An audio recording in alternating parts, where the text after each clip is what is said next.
네, 안녕하세요. 예스맨입니다. 여러분들의 구독과 좋아요로 이 채널이 유지되고 있습니다. 네, 영상 속도는 1.5배를 추천드리는 바이고요. 네, 이번에도 어떤 소식이 나왔는지 같이 한번 내용을 보도록 하겠습니다. 네, 미국의 소식인데요. 미 상무부에 따르면 상품 수지 적자가 140억 달러에 줄어든 839억 달러를 기록한 점이 적자폭 축소에 주요 요인이 작용했다라는 설명과 워런 상원 의원이 미 연준 당국자들의 금융거래 내역을 공개 요구를 했다라고 합니다. 지난해 초부터 지금까지 이루어진 모든 연준의 관료들이 거래 정보를 공개할 것을 요구한 것과 더불어 새로운 윤리 규정에 따른 공식 브리핑을 촉구를 했다라고 하네요. 그리고 유럽 같은 경우에는 유로존이 3분기 GDP가 예상치 3.7%를 상회하며 전년 대비 3.9% 증가를 보여주었다고 합니다. 그래서 옥스퍼드 이코노미에 따르면 유로존의 3분기 GDP는 전 분기 대비 4.1% 증가한 민간 소비에 힘입어서 증가세를 유지했다라는 설명과 이번 오미크론 변이에 따른 불확실성이 높아지고 있다라는 경고를 주었다고 합니다. 그러니까 지금은 좋게 나왔지만 나중에 낮아질 수도 있어요 라는 걸 잠깐 붙였다라고 볼 수가 있게 되겠죠. 그 다음으로 중국의 소식인데요. 인민은행 지준율 50bp 이하의 재대출 금리도 0.25% 인하했다라는 내용이 있었습니다. 인민은행은 온건한 통화정책 기조를 표명하고 있지만 정책 금리에 손을 대지 않은 상태에서 유동성을 공급할 것을 시사했으며 스탠다드 에 따르면 중국의 지준율 인하의 이번 조치는 완화 정책 신호라고 해석하는 동시에 중국의 기준금리의 대출 우대금리 또한 5bp 인하될 가능성이 커졌다라는 분석을 또 내놓기도 했습니다. 아무래도 헝다그룹에 따른 달러치 이자 상환에 실패를 해서 공식 디폴트가 임박이 돼서 그것을 어느 정도 좀 방어를 하기 위한 카드라고 보시면 될 것 같고요. 달러 인덱스 추이는 96.3을 기록을 했다고 하는데요. 오미크론 변이 우려와 위험자산 선호 현상이 재개된 점이 하락 요인으로 작용을 했다라는 점과 연준의 매파적 행보가 강화된 점이 어느 정도 하락폭을 제한하면서 좀 방어를 해 주었다. 그리고 금 가격 추이는 온스당 1784달러 선에 마감을 보여주었다고 하는데요. 달러화에도 불구하고 글로벌 인플레이션 압력이 늘어난 것에 따른 금 수요 증가 및 저가 매수세 유입이 상승 요인으로 작용을 했다라는 거, 그리고 유가가 배럴당 71달러 선에 마감을 보여주었다고 하는데요. 미국과 이란 간의 협상이 교착 상태에 빠지면서 이란산 원유가 공급될 것이라는 가능성이 줄어든 가운데 오미크론 변이로 인한 원유 수요 감소 우려가 완화된 것이라고 상승의 요인이라고 작용을 하기도 했습니다. 네, 그 다음으로 코인에 대한 소식인데요. 빗썸 코인원 코비 내달 코인 입출금 트래블 룰에 적용을 하겠다라고 해서 이렇게 나와져 있어요. 예, 보게 되면 이번에 특검법에 따라서 트래블 룰을 솔루션을 구축을 해야 된다. 이 세 거래소는 트래블 룰 솔루션의 공동 개발을 하기 위해서 합작 법인도 설립을 했다라고 합니다. 그래서 이제 빗썸 코인원 코빗에 포함한 5개 사업자가 코드 컨소시엄에 참여하고 있다. 라고 되어져 있고요. 그래서 여기서 대부분 이것을 보면서 알 수 있는 내용이 대충 각이 보이죠. 즉, 이 말은 그만큼 세금을 처리하기 위해서 아주 편한 형태와 그리고 또 다른 측면은 이제 국내 거래소는 진정한 찐 국내 거래소가 됐다. 이제는 해외 외국인이 들어올 만한 그런 측면은 거의 다 차단이 돼서 이제 어떻게 보면 이 시장에 따른 거래 부분은 오로지 내국인만 있다라는 거. 그래서 여기서 여러분들은 아셔야 될 포인트가, 야, 김치 프리미엄이 계속 너무 많이 계속 잘 버텨주고 있어. 이거에 이제 속아 넘어가시면 안 됩니다. 왜냐? 이제 어느 정도 필터링을 해놨고 법적으로 해놨고 또 KYC, AML까지 해놨고 그리고 죄송한데요. 네, 은행에 연동된 계좌를 통해 가지고 또 인증까지 또 진행이 됐기 때문에 웬만한 외국인 자체도 쓰기가 힘듭니다. 그리고 또한 여기에서 어느 정도 뭐 취업 비자를 통해 가지고도 사용하기가 상당히 까다로운 형태이기 때문에 네, 그런 점을 참고하셨으면 좋겠고요. 그 다음으로 호주의 재무장관이 자체 암호화폐 개발에 고려 중이다라는 내용이 나오기도 했습니다. 변화의 속도와 이를 주도하는 세력을 고려를 할 때 우리가 지금의 틀을 개혁하지 않으면 실리콘밸리로 인해 우리의 미래 결제 시스템이 결정될 것이라는 답이 나오기 때문이다. 그러니까 어떻게 보면 결제에 따른 플랫폼 시스템 자체도 주도권이 완벽하게 다 뺏길 수가 있기 때문에 이 주도권 싸움에 있었을 때도 국가 간의 싸움으로 갈 수가 있다라는 거죠. 그러니까 즉 이 말은 국가의 경쟁력도 어느 정도 들어가져 있기 때문에 웬만하면은 우리가 좀 주도하고 싶다. 그걸 어떻게 재무장관이 좀 생각이 깊은가 봅니다. 그러하고요. 그리고 피델리티 암호화폐 자회사 FCA로부터 라이선스를 획득을 했다라고 합니다. 그리고 그레이스케일이 1066 솔을 추가 매입을 했다라는 내용이 나왔고요. 그리고 엑시 인피니티가 24시간 내에 사육비 업데이트를 했다라는 내용과 비자의 암호화폐 컨설팅 서비스를 출시했고 주류 채택 지원에 사격을 하겠다라는 내용이 또 나와주기도 했습니다. 그래서 비자의 결제 컨설팅 분석 부서에 암호화폐 컨설팅 부분을 신설하고 금융기관, 소매업체 등에 대한 대상으로 암호화폐 지원으로부터 NFT 연구에 다양한 컨설팅 서비스를 제공할 계획을 갖고 있다. 왜 그러냐면 비자의 입장에서도 기존에 계속 카드에서 머물러져 있으면 조만간 이 위상이 흔들리겠죠. 그러다 보니까 어찌저찌 살아남고자 해서 지금 그럴 수밖에 없다. 왜 그러냐? 뭐 대부분 뭐 간단한 예시, 비슷한 예시를 하나 뭐 설명을 드린다고 하면 최근에 카카오뱅크가 상장을 하고 나서 어떻게 됐습니까? 주요 메이저 은행 5곳이 평가가 여기 한 곳 대비 못한다라는 내용이 아마 여러 기사에서 보셨을 거예요. 그렇기 때문에 이런 뭐 카드 회사도 뭐 마찬가지라고 볼 수가 있겠죠. 시대에 뒤떨어진 쪽은 거의 그 가치가 많이 훼손이 되기 때문에 지금의 대세와 트렌드, 혹시나 이쪽이 다른 길이라고 할지라도 또 이게 대세가 되었을 경우에는 판도가 뒤바뀔 수가 있기 때문에 그런 측면으로 같이 병행한다라고 보시면 될 것 같습니다. 근데 여기에 따른 기대감은 조금은 너무 과하게 가져가시지는 마셔라. 왜냐하면 여러 가지 뭐 규제나 나라별 규제 부분이나 뭐 그 다음에 기초 부분이 이제 막 만들어가고 있는 실정이기 때문에 아직은 조금은 이르다. 그래서 그냥 그런 관점으로 좀 보셨으면 좋겠고요. 그리고 블록온 보유가 이오스 동결 다중 서명 투표의 통과이다 라고 해서 현재 블록온 계정이 6,800만 이오스가 있는데 이게 이제 다중 투표가 통과돼 블록온의 나머지 이오스가 동결이 됨으로써 이 물량이 어떻게 보면 나오지 않는다라는 해석으로 인해서 최근에 이오스 자체가 좀 많이 올라가고 있어요. 조금 답답합니다. 올라갔다라고 표현하기에 조금 부끄러운 왜 이게 종고를 뚫고 올라가면 좀 그럴 수가 있지만 그러진 못했죠. 오히려 내려갔었을 때 그냥 반등용으로 해서 그게 좀 아쉬웠다라는 것과 미국의 유명 부동산 중개업자가 부동산 거래 절반 암호화폐로 하게 될 것이다 라는 이야기가 나왔는데요. 그는 2020년이나 21년 상반기보다 암호화폐 투자자들이 훨씬 많아졌다. 이들은 부를 추적을 했고 이 축적한 부를 어떻게 보유해야 하는 고민을 갖고 있으며 그게 부동산 등의 자산 유연의 전환을 움직임을 보여주고 있다. 그러니까 뭐 완벽하게 이해를 했다라고 볼 수가 있겠죠. 이분 같은 경우에는 업비트 봐보세요.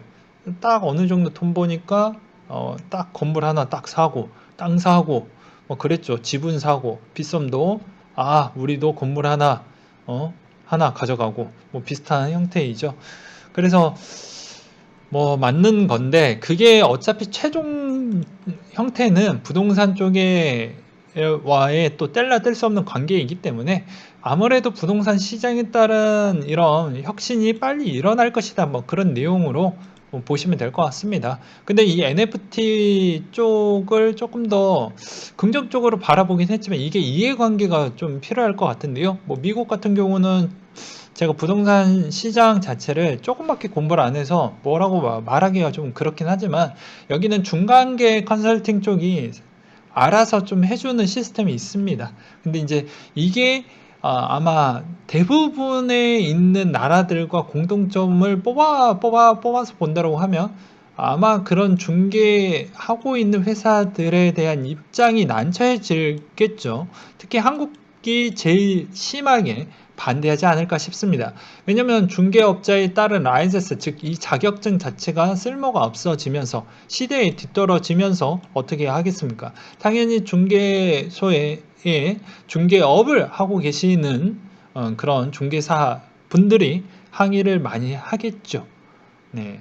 왜냐? 이거 자체 거래가 중개에 따른 마진율을 축소시키면서 어떻게 보면 거의 P2P 거래로 될 수밖에 없죠. 왜냐면 스마트 컨트랙트로 통해 신뢰성이 확보가 되어 버리기 때문에 그러하다 보니까 우리는 이론적으로는 알고 있지만 사회적 갈등 문제 부분을 어떻게 또 풀어나갈지 이게 상당한 시간이 오래 걸릴 것입니다.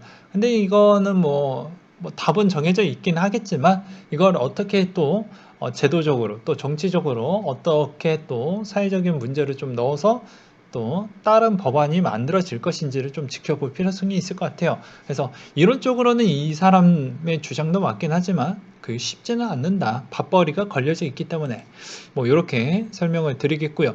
일본의 SBI 스위스 증권거래소와 디지털 자산 JV사의 설립이 있었다라는 내용, 그리고 중국이 위안화 스테이블코인 CNHC 발행량이 500만 위안에 상회했다라는 내용이 나와주기도 있습니다. CNHC 코인은 위안화의 1:1 패깅 스테이블코인으로 블록체인을 통한 금융의 효율 계승 등의 목표로 한다라고 나와져 있는데요. 저는 그렇게 이쪽의 스테이블 코인에 대한 그런 쪽에 관심은 없습니다. 네.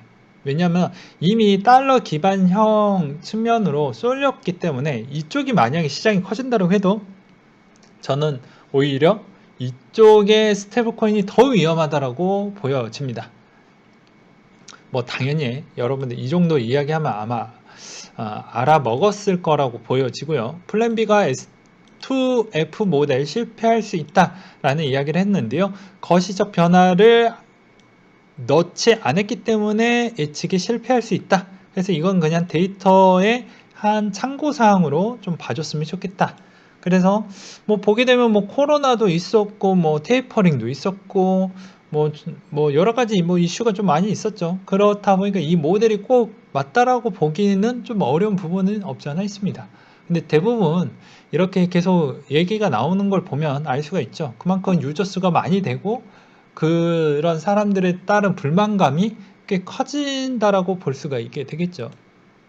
그래서 약간의 여론적인 눈치를 좀 본 게 아닌가라는 생각도 들기도 했었고요. 위믹스가 내년 조 단위 투자해서 위믹스 플랫폼 게임 100개로 늘릴 것이다 라고 나왔습니다. 이럴 수밖에 없는 게 뭐가 됐던 간에 많이 만들어서 최대한 거기에서 위믹스 코인에 따른 물량을 최대한 적게 나오는 형태로 만들어 내려고 하는 것 같아요. 그래야지 어느 정도 가격이 유지가 될 것으로 보여지니까 거의 뭐 재미보다는 어떻게 보면 가격의 방어선 라인으로 물량을 많이 내놓는 게임으로 아마 승부가 나지 않을까 싶습니다. 이게 꼭 물량발로 게임이 나오는 게 결코 좋을지는 모르겠지만요. 그런 이야기를 좀 드리고 싶었고요. 그리고 3위 고래 지갑이 전날에 이어 388개 비트코인을 추매했다라고 하는데 뭐 저번에도 말씀드렸습니다. 누군가는 팔았고 누군가는 줍줍했는데 상위 랭크에 있는 쪽은 거의 다 줍줍을 하고 중간계에 있는 고래는 좀 물량을 내놓았다라고 볼 수가 있게 되겠습니다.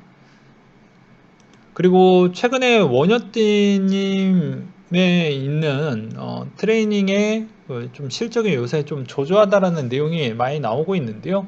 그거는 여기에서도 볼 수가 있듯이 이제 원효띠님 네임이 AOA인데 여기에서 보면 좀 많이 요새 실적이 별로 좋지가 않습니다. 생각보다. 그러니까 그만큼 예측하기가 좀 어렵지 않겠냐 라는 그런 내용을 볼 수가 있는 측면이 되겠죠.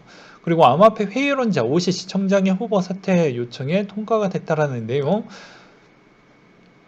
좀 있었고요. 그리고 이니셜부터 옴니온, BPS까지 국내 DID 4사 110접종 인증을 제공하겠다라는 내용이 또 나와주기도 했습니다. 그리고 구글 전 에릭 슈미트가 체인링크 랩스 고문으로 합류를 해서 어느 정도 좀 주목을 받을 것 같은데 그냥 네임밸류 빨이라고 보시면 될 것 같습니다. 다른 의도보다는 그러하고요. 그 다음으로 또 보게 되면은 이번 12월 달에 이제 마지막 달이죠.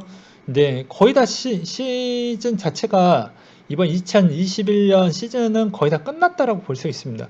그래서 시즌 종료라고 볼 수도 있어요. 어떻게 보면 지금 단계에서 정보를 뚫어서 갈기에는 너무 힘이 부족하고 악재도 너무 많고 그래가지고 어렵습니다. 솔직히 이야기를 해서.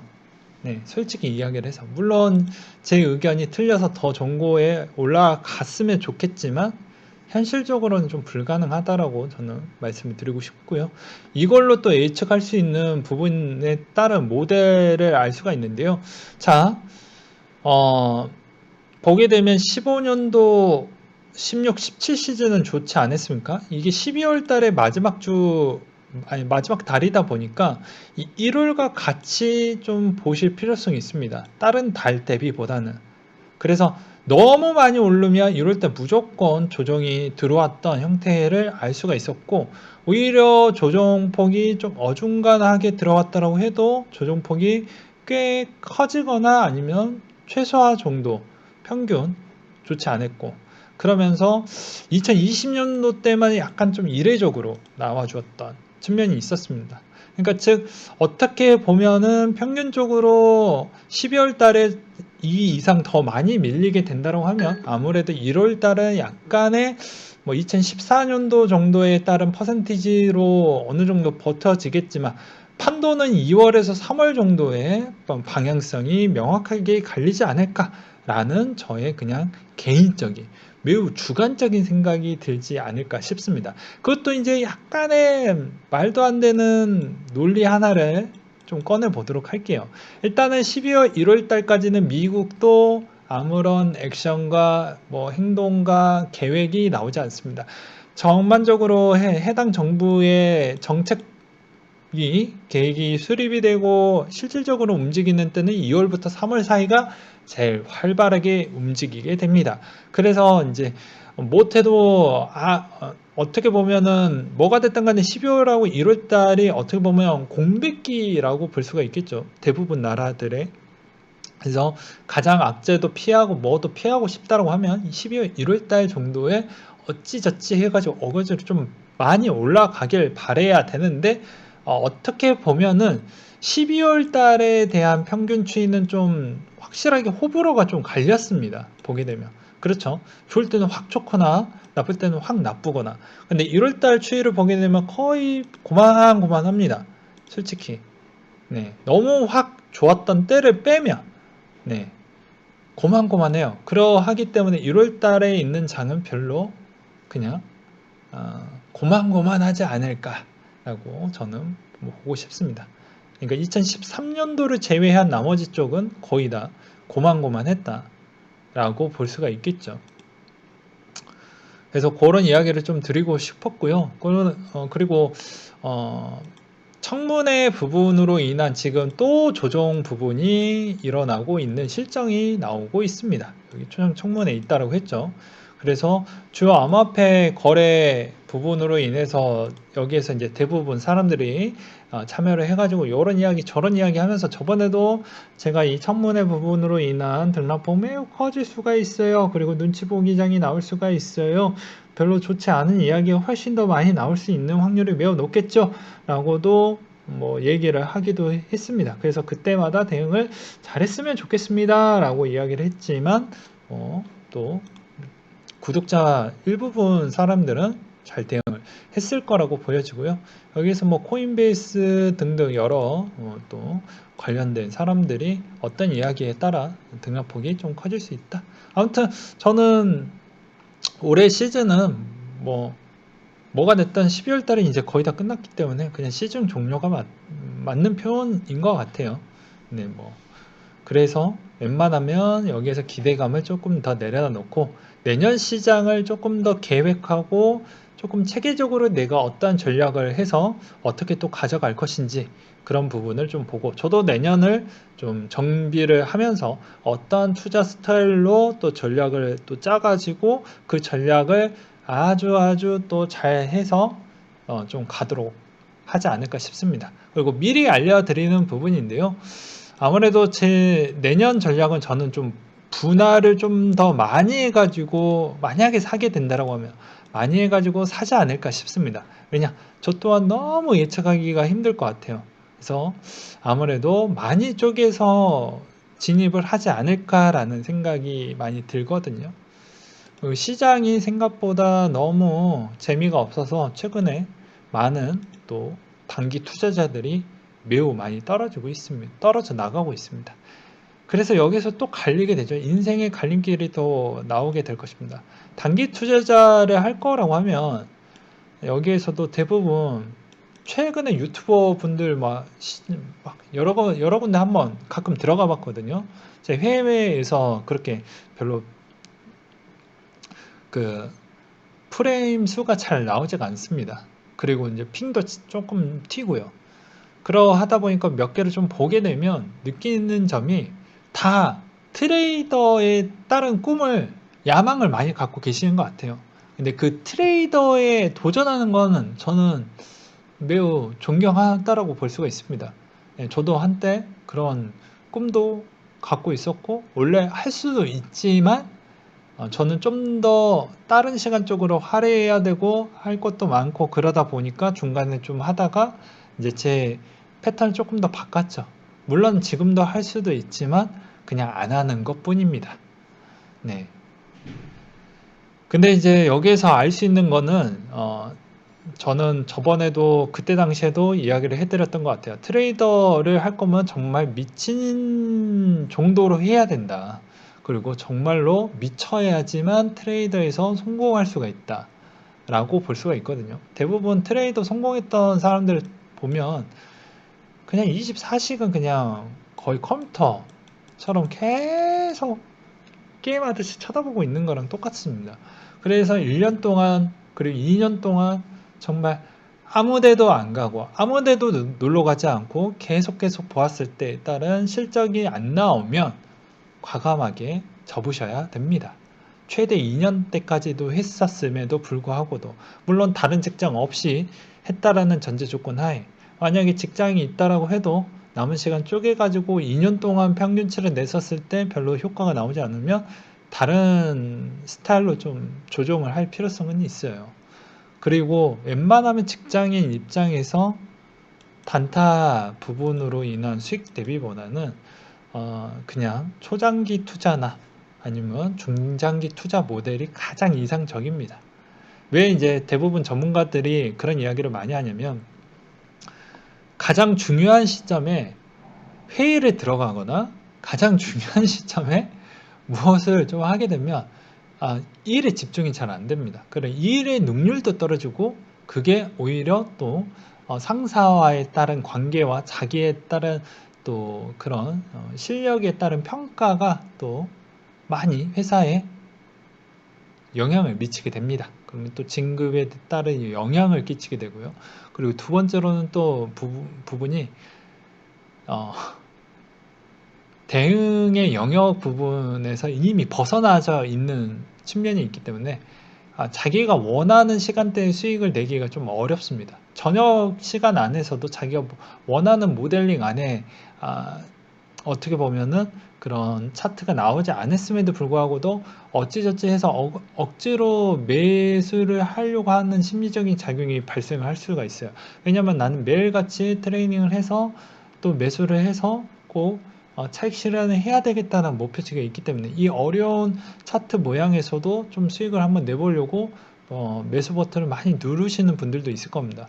근데 그게 결과론적으로는 별로 좋지 못하는 경우도 있어요. 물론 재능도 있고 눈치도 빠르고 정말 그런 게 잘 버무려져서 만약에 한다라고 하면 정말 좋은 성과가 나오겠지만, 대다수 여러분들이 이제 가장 좋은 예시가 뭐 그런 게 있잖아요.